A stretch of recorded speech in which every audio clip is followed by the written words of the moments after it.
Father's Day came, and my daughter surprised her father-in-law with a brand new car worth $50,000. Then she turned to me and told me I had until Sunday to pay her mortgage. I remember asking if she had at least gotten me a small gift. Her cold, flat no hit harder than I expected. It erased years of sacrifice in one syllable. That night, I left a note on the counter and walked out of the house. The next morning, my phone showed 63 missed calls. Before we continue, please subscribe to stay updated on our latest stories.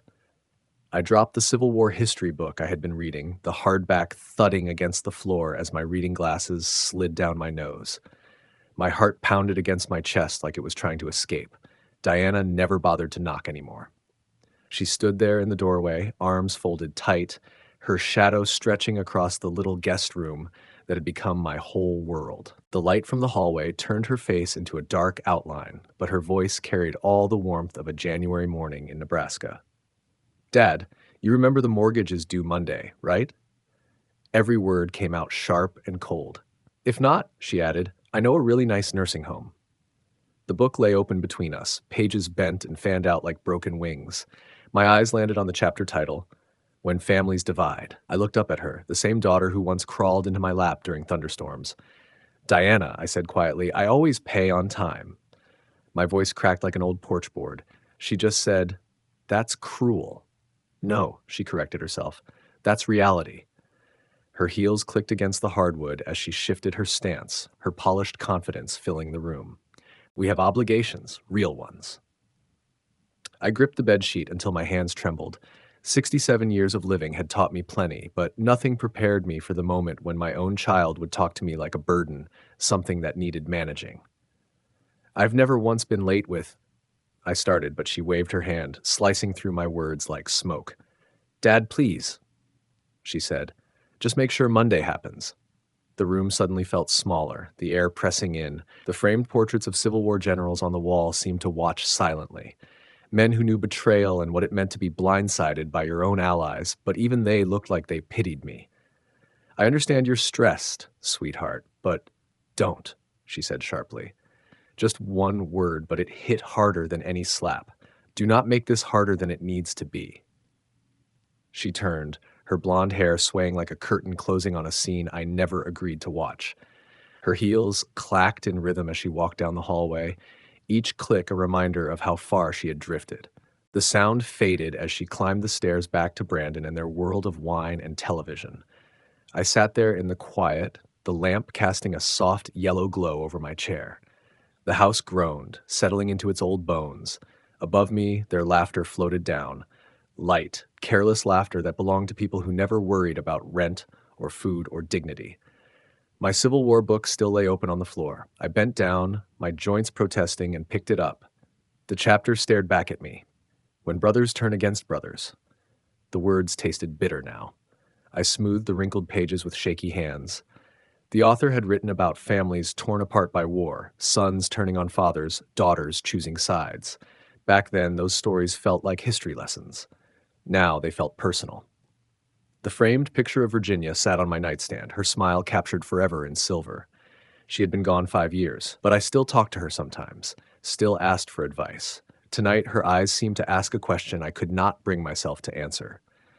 I set the book aside and lifted her picture.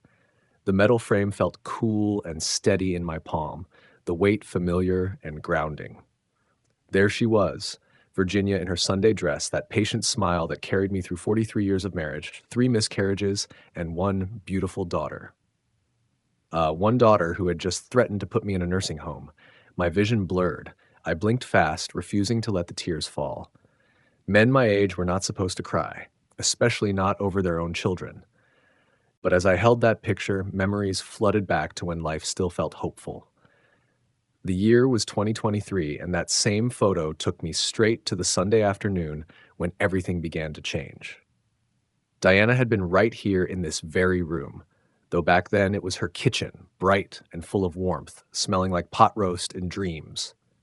"Dad, it will be perfect," she had said, her eyes shining the same way they used to when she was 7 and begging for a puppy. "We will be one big family." I had wrapped both hands around my coffee mug, studying her face for any sign of hesitation. Are you sure? I do not want to be in anyone's way.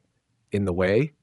She had laughed, really laughed, like I had told the best joke in the world. You are joking. We have dreamed about this. Brandon, her husband, nodded from across the table, his fork suspended halfway to his mouth. It makes perfect sense, Raymond. Why should you stay alone in that big house? The big house. Our house, mine and Virginia's. 4 bedrooms, 2 bathrooms, the kitchen where she had baked Christmas cookies for 30 straight years. The living room was where Diana had taken her first wobbly steps. The master bedroom, the same room where Virginia had taken her final breath. That day, as I watched my daughter's face glow with what I thought was real happiness, something inside me stirred, something I had not felt since the day we buried Virginia. Hope. Hope that maybe I would not have to spend the rest of my life talking to walls and eating frozen dinners alone at the kitchen table. Just think about it, Dad, Diana had said, her hand covering mine, soft and sure.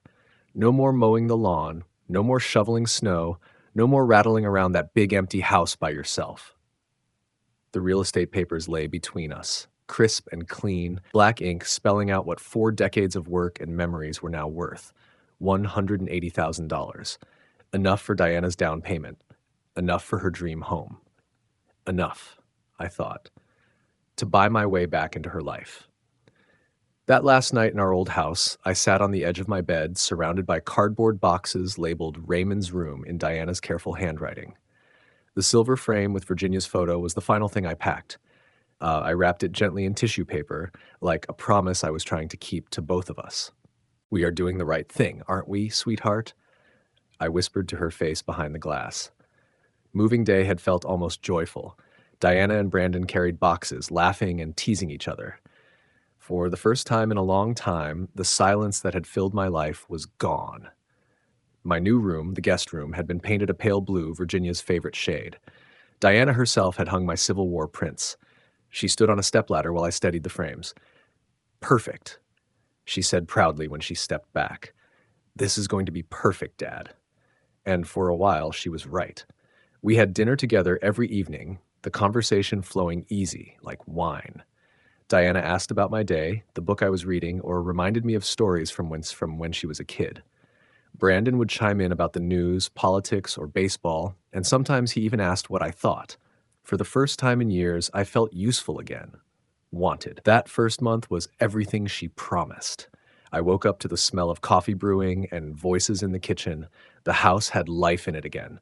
In the evenings, we would watch movies, share popcorn, and argue about which ending made more sense, like the family I thought I had lost forever. I can still recall the moment I believed I had made the right choice. It was 3 weeks after I moved in. Diana knocked softly on my door, actually knocked, and asked if I wanted to help plant tulip bulbs out front. For spring, she said, with dirt already under her fingernails, something to look forward to. We spent that afternoon together under a warm October sun, talking about colors and bloom times. I felt like a father again, not just an old man taking up space in someone else's home. But tonight, sitting in that same room with Virginia's photo in my hands, I realized those tulip bulbs were still buried out there, waiting for spring that might never come.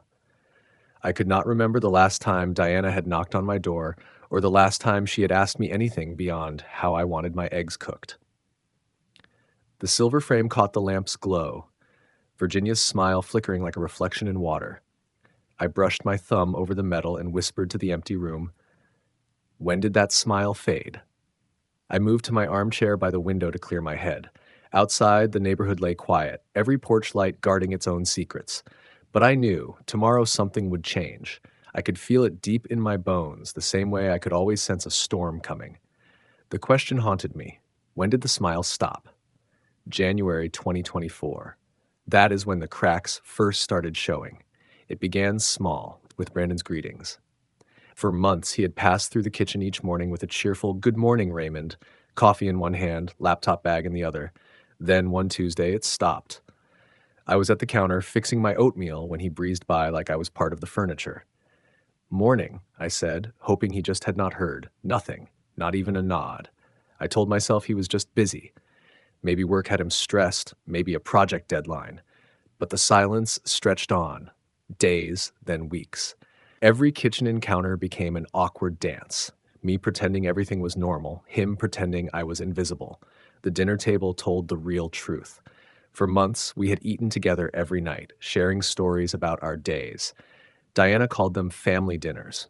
But gradually, the chairs around me emptied. First, they skipped once a week, then every other night. Then it became every night. We ate earlier, Diana would explain when I asked, her tone light, almost apologetic. We did not want to disturb your reading time. But I could hear them, laughing together in the kitchen while I sat in the dark, microwaving my leftovers.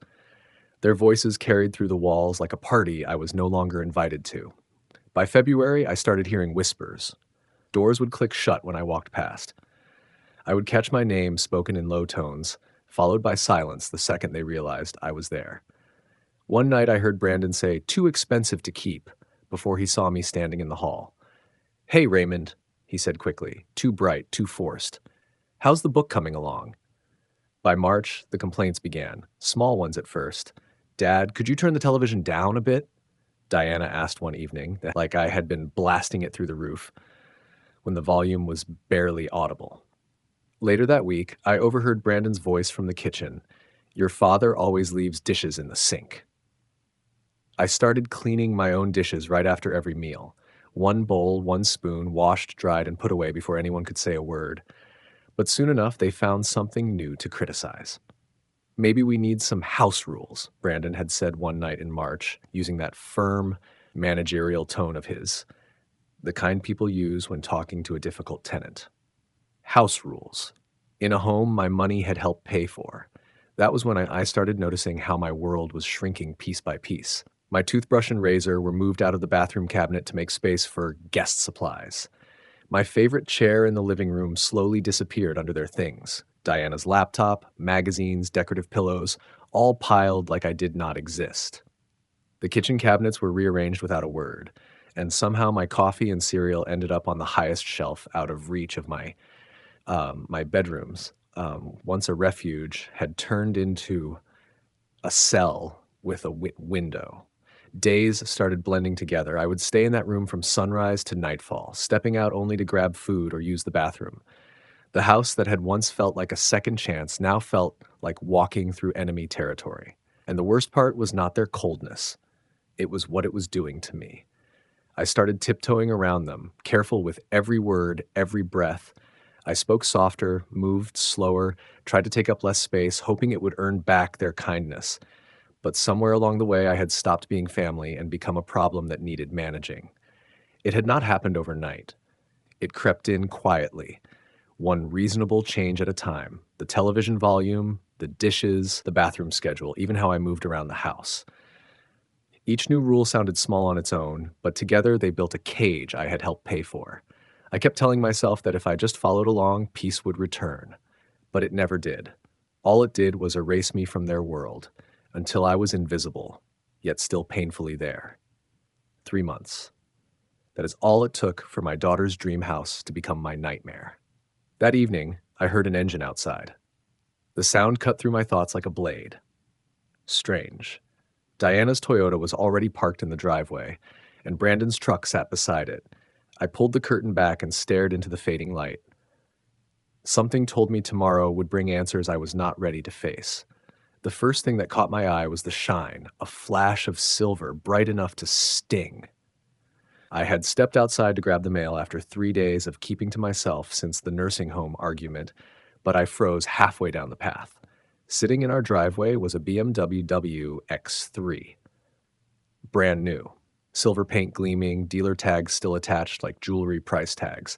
It blocked my usual path to the mailbox, so I had to walk around it just to pick up the electric bill and grocery flyers. $50,000. The number repeated itself in my mind while my hand traced the car's smooth hood. I knew cars. 4 decades in construction meant plenty of lunch breaks with guys arguing about engines and payments. "Whose car is this?" I muttered, not expecting an answer. The front door opened before I could finish the thought. Diana came out first, Brandon right behind her. They both wore that same proud look I remembered from when she brought home perfect report cards. "Ours?" Brandon said, chest puffed out like he had just made vice president. "A BMW X3. $50,000. Every feature, every upgrade. The mail slipped from my hands, letters scattering across the driveway. I bent down slowly, my knees screaming, and picked them up while my mind started doing math. Interest rates, mortgage totals, what 18 months of payments looked like. Wouldn't it have made more sense to put that money toward the mortgage? I asked quietly, trying to keep my tone gentle. It was not criticism, just concern from someone who still cared. Diana's face changed instantly. The pride drained away, replaced by that cold, businesslike stare I had come to know too well. "Dad," she said, her voice sharp enough to cut, "don't interfere in our business." Brandon slipped his arm around her shoulders, both of them standing together like a team against the outsider. "I am not interfering," I said, holding the scattered mail to my chest. "I am just concerned." "Concerned about what?" Brandon snapped, stepping closer. "We are adults, Raymond. We can handle our own finances." Their finances, built on the sale of my house, sustained by the money I sent every month for their mortgage. I stepped back without thinking, an old reflex from too many quiet retreats. "Of course," I said evenly. "It's a beautiful car." The words hung there, empty and heavy. Diana smiled again, pleased to have the last word, while Brandon kept studying me. Guarded. Territorial. "We deserve nice things," she said, running her hand along the side mirror. "We work hard."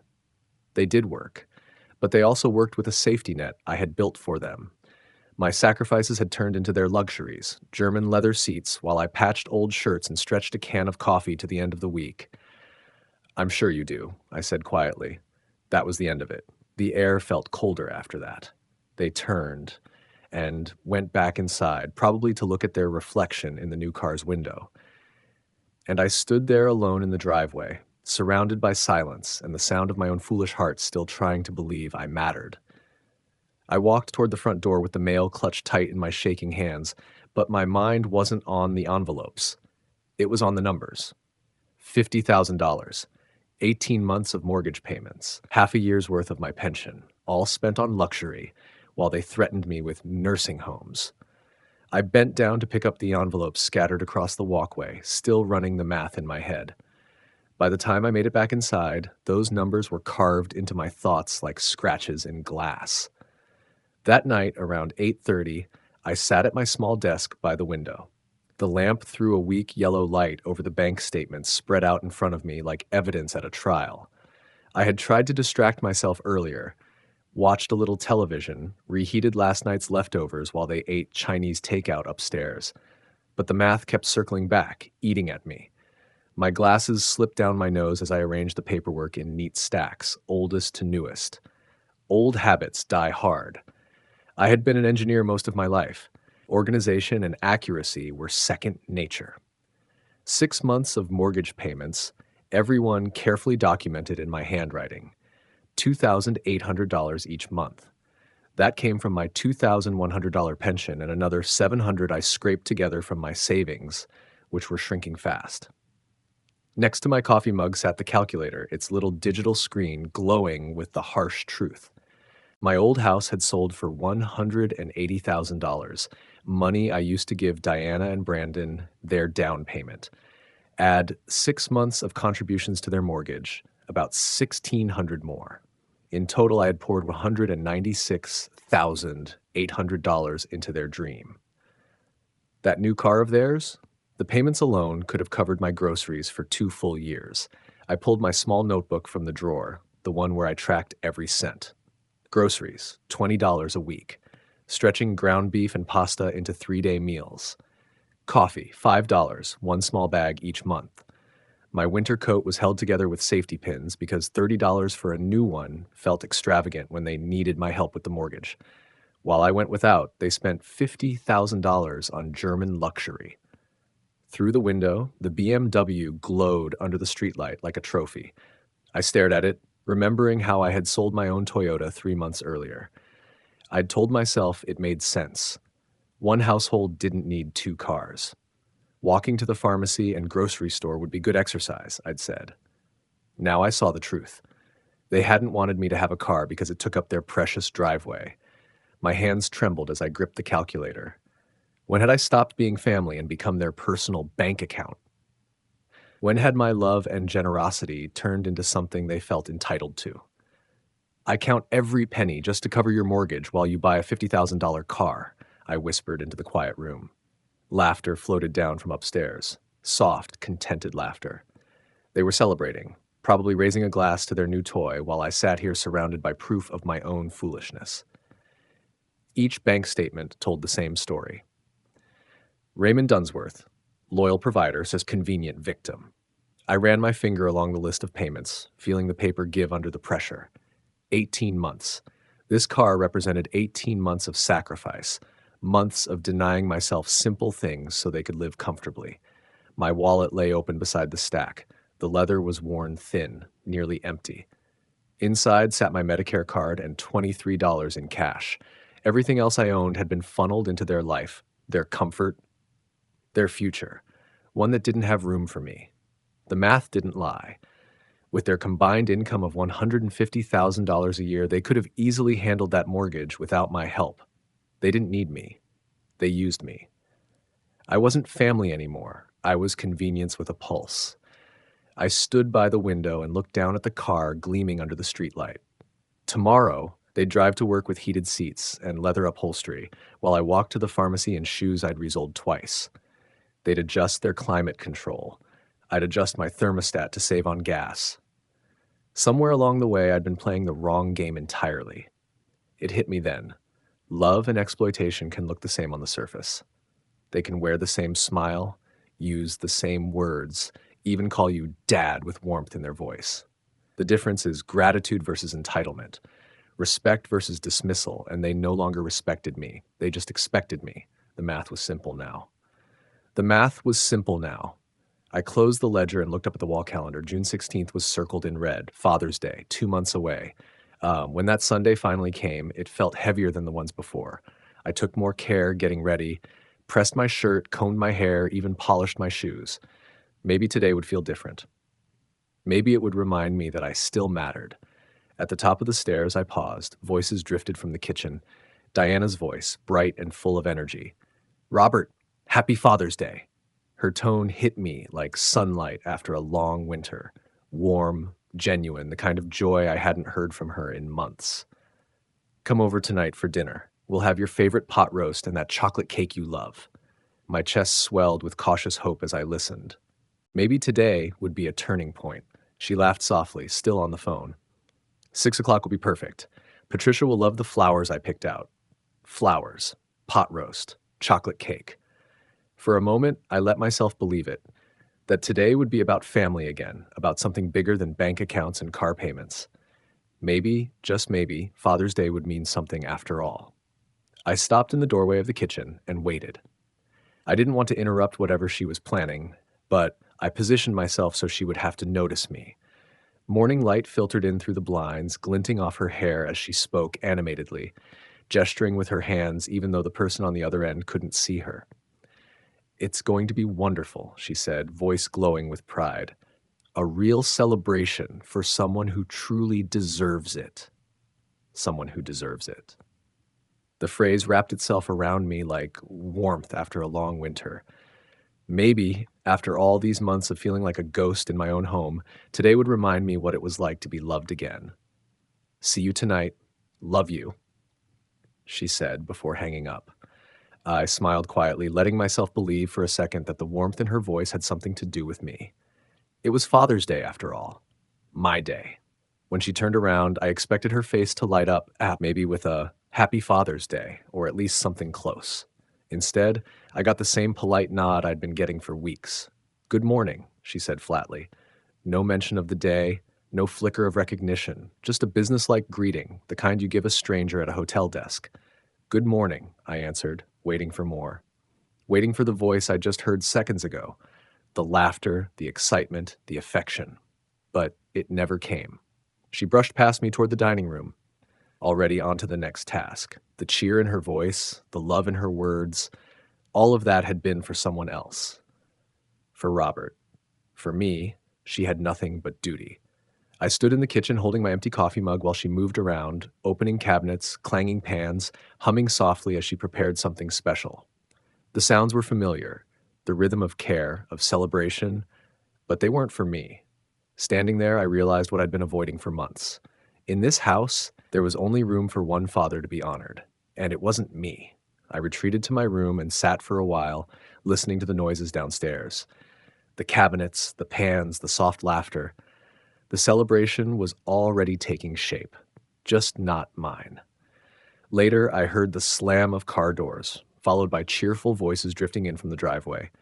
Curiosity pulled me from my chair. I straightened my shirt, smoothed my hair, and stepped out for the first time all day. The living room was alive with something I hadn't seen here in a long time: genuine warmth. Robert greeted me first, shaking my hand firmly, his grip strong and familiar.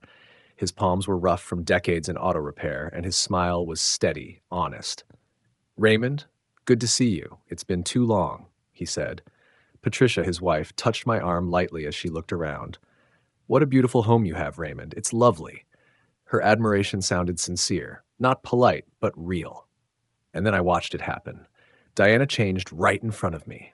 The cold, distant woman I'd grown used to disappeared, replaced by a gracious, laughing hostess. She hung on Robert's every word, poured Patricia wine, and filled the room with easy warmth. "Dad, come sit with us for dinner," she said, her tone finally carrying a hint of affection, but only for show. I could hear the performance in it, see it in the way she turned toward her guests. "Thank you," I said, keeping my voice calm and polite. I'd learned how to do that, to act the way she expected, without revealing the sting underneath. Brandon appeared from the kitchen, carrying a pair of gift bags like he was presenting trophies. His chest was puffed out, proud, ready to make an impression. The dining room table gleamed under soft light. Diana had gone all out: fine china, polished silverware, fresh flowers in a crystal vase. My place was set at the far end, neat but unremarkable. Robert's chair, though, faced the window like a throne, framed by the floral arrangement behind him. The message was clear. It always was. Dinner began with polite conversation. Robert asked me about my health, about the books I'd been reading, even baseball. Patricia talked about arthritis, offered home remedies that had helped her sister. They treated me kindly, the way family should. For a moment, I almost forgot where I was. But then I looked across the table at my daughter. The warmth she showed them, the light in her eyes, I hadn't seen that in years. She laughed at Robert's jokes, remembered details about Patricia's garden, their church, their neighborhood. She was everything a daughter should be: attentive, caring, proud. Just not to me. The pot roast was perfect, tender, seasoned, just right. I ate quietly, half listening as they traded stories.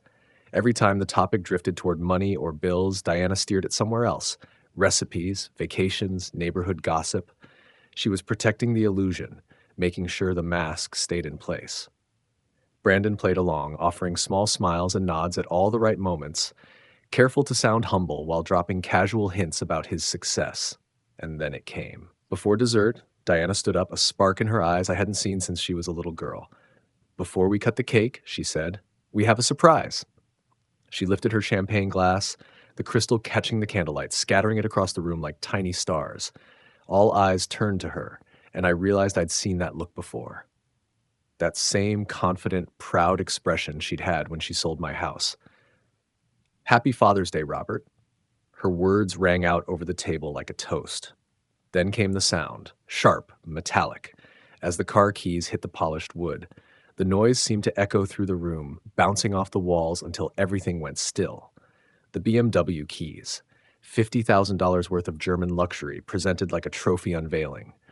Robert stared at them, eyes wide, his hand hovering uncertainly above the table as if the keys might detonate the second he touched them. "Diana," he stammered, this can't be right. We can't accept something like this." Patricia covered her mouth, her voice trembling. "Diana, this is far too much. We couldn't possibly take such an expensive gift." Diana just smiled, her tone bright with staged generosity. "Nonsense. You've been like real parents to me. You deserve something special." Brandon leaned in, grinning like a salesman sealing a deal. "It's already yours," he added proudly. "Titles are in your name, insurance paid up for the year." Their words filled the space like confetti, glittering and empty. $50,000, more than my entire yearly pension, more than what most families put down on a home. And they handed it over without hesitation, all smiles and champagne, to people they'd known less than a decade. Then her voice changed. "Oh, and Dad," she said, businesslike now, as if she were reminding me about taking out the trash. "The mortgage is due Sunday." Silence. The room hung suspended between crystal glasses and floral centerpieces, everyone frozen mid-breath. A $50,000 car gift, followed immediately by a mortgage reminder. The cruelty of the timing was surgical. I set my fork down gently, the metal tapping against porcelain. I looked at my daughter, really looked at her, across that perfect table setting she was so proud of. Don't I deserve even a small gift? The question came out smaller than I'd planned, but every syllable carried months of quiet heartbreak and swallowed pride. 4 sets of eyes turned toward her, waiting. "No," she said. Just one word, sharp and final. The kind of word that ends chapters. No explanation, no flicker of guilt. No kindness in her tone, just the blunt honesty of someone who'd stopped pretending to care about the damage they caused. Across from her, Robert froze with his fork halfway to his mouth. Patricia's wine glass trembled. Even Brandon shifted in his chair, his confidence cracking as he realized what she'd just done. I smiled, a slow, deliberate smile I'd practiced many nights in the mirror, the kind a man wears when he finally accepts the truth. "Of course not," I said quietly. Then I pushed back my chair, slow and steady, letting the legs scrape across the hardwood floor. "Excuse me." The hallway stretched out in front of me like a release. Every step carried me further from their laughter, their lights, their performance. Behind me, I could hear the awkward shuffle of voices trying to fill the silence, pretending nothing important had just happened. But they knew. Everyone at that table knew. Something irreversible had shifted. I closed my bedroom door and sat on the edge of the bed. Downstairs, the laughter resumed, brittle and forced, glasses clinking, the sound of people eager to forget. I stared at the blue walls of my little room, realizing they had never felt like home. At 10 o'clock, I heard car doors slam and goodbyes shouted into the night. Robert's voice floated through the window, warm and grateful, half still trying to process the generosity he'd been shown. By 11:30, the house was quiet again, the kind of silence that seeps into your bones. I didn't sleep. I sat there, thinking the way an engineer thinks when faced with a problem. A lifetime of equations and logic had taught me how to balance inputs and outputs to make sense of imbalance. Tonight, the math was simple. I'd given everything and received nothing. It was time to correct the equation. Around midnight, I opened the dresser drawers. Every movement was precise, practiced. Old habits from the army days: fold tight, pack light, move clean. 2 suitcases were enough. There wasn't much to take. You don't accumulate many possessions when you live in someone else's house. From the small lockbox under the bed, I pulled the important things: passport, social security card, bank cards, a few documents that proved I was still a person, not a payment plan. The essentials for starting over. I left behind the expensive watch Diana had given me last Christmas, the one still in its box. I'd never worn it. Even then, I'd known her gifts came with strings attached. But I took Virginia's photo. Silver frame and all, she would have understood. In truth, I think she'd been whispering this decision to me for months. Then came the note. It took longer than I expected. I wanted to get it right, to make it firm but not bitter, brief but not cruel. In the end, I wrote, "I'm gone. By the time you read this, I've stopped the mortgage payments and changed my will. I'm tired of being your bank, Raymond." I placed it on the kitchen table where they'd find it first thing in the morning, pinning it beneath the matching salt shaker Diana had been so proud of. My handwriting was steady. My signature formal. Final. It didn't look like the note of a desperate man. It looked like a closing document. At 2:30, I opened the taxi app on my phone. It said 15 minutes. Just enough time to look around one last time. Not in regret, but in relief. There was still plenty of time to finish what needed finishing. A few last looks around the house that had once promised comfort but turned into a cage built from my own generosity. I carried each suitcase out one at a time, careful not to make a sound that might stir the family upstairs. Every step down that hallway felt easier than the one before, like I was shedding weight I'd been carrying for years. The front door clicked softly behind me. Not a slam, not a scene, just quiet. That was how freedom should sound. The taxi pulled away from the curb, merging onto the empty stretch of highway. "Meadowview Motor Lodge," I told the driver. For the first time in months, I didn't have a plan for tomorrow. And for the first time in months, that uncertainty didn't scare me. It felt like breathing again. The night clerk at the Motor Lodge barely looked up from his crossword as I approached the counter, two suitcases rolling behind me like old dogs that refused to leave my side. At 3 in the morning, life is stripped down to its essentials. No questions, no judgment, just the exchange of credit card and key. How many nights? He asked without looking up. A week, maybe more, I said, sliding the card across the counter. He nodded, handed me a key card, and went back to his puzzle. Room 127 smelled faintly of cleaning solution and something new, maybe possibility. A single bed, a small desk, a television bolted to the wall. Modest, but mine. I hung my shirts in the narrow closet, spacing them evenly, old habits returning on autopilot. For the first time in months, I lay down without bracing for footsteps outside my door. When I woke, sunlight pushed through the curtains. My phone buzzed on the nightstand. 12 missed calls, 11 voicemails. I played the first one. Diana's voice, frantic, shaky, disbelief wrapped in panic. I turned the phone off and placed it face down in the desk drawer. This time, the silence belonged to me. Monday morning, I took a cab into downtown Lincoln.